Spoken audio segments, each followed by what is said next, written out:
বাংলাদেশের অর্থনৈতিক খাতে নতুন এক বিপর্যয়ের সূচনা হয়েছে। অন্তর্বর্তী সরকার দায়িত্ব গ্রহণের পর দুর্নীতি ও অর্থ পাচারের বিরুদ্ধে কঠোর পদক্ষেপ নেওয়া হয়। সাবেক মন্ত্রী, এমপি এবং শীর্ষ ব্যবসায়ীদের ব্যাংক হিসাব জব্দের মাধ্যমে 15,000 কোটি টাকার অবৈধ লেনদেনের তথ্য উঠে আসে, যা দেশের অর্থনীতির জন্য অত্যন্ত দুঃখজনক একটি খবর হিসেবে দেখা হচ্ছে।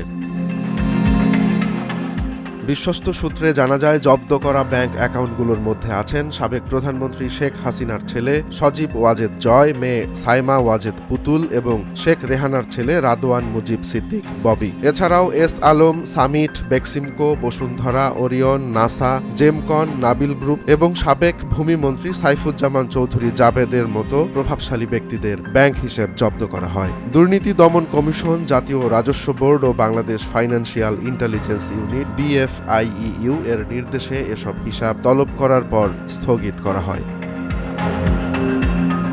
5 আগস্ট ছাত্র জনতার অভ্যুত্থানের পর সাবেক প্রধানমন্ত্রী শেখ হাসিনা পদত্যাগ করেন এবং দেশ ছেড়ে পালিয়ে ভারতে আশ্রয় নেন। তার 16 বছরের শাসনামলের অবসানের পর একে একে বেরিয়ে আসতে শুরু করে দুর্নীতি ও অর্থ পাচারের গা শিউরে ওঠা সব খবর। সরকার পতনের পর মন্ত্রী, এমপি এবং সহযোগীদের দুর্নীতি প্রকাশ্যে আসতে শুরু করে। অনেকেই দেশ ছেড়ে পালানোর চেষ্টা করলেও আইনশৃঙ্খলা বাহিনীর হাতে গ্রেফতার হন। অনেকে আবার আইনশৃঙ্খলা বাহিনীর চোখে ধুলো দিয়ে পালিয়ে যেতে সক্ষম হন।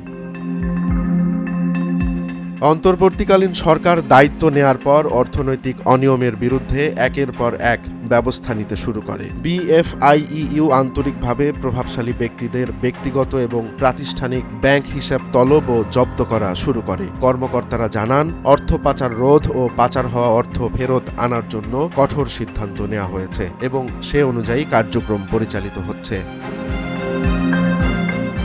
সূত্রের মতে, আগস্ট থেকে অক্টোবর পর্যন্ত 366 জন প্রভাবশালী ব্যক্তি ও প্রতিষ্ঠানের ব্যাংক হিসাব জব্দ করা হয়েছে। এই হিসাবগুলো থেকে 15,000 কোটি টাকার অস্বাভাবিক লেনদেনের তথ্য পাওয়া গেছে। বর্তমানে অর্থ পাচার এবং দুর্নীতির অভিযোগে 112টি মামলা চলমান রয়েছে।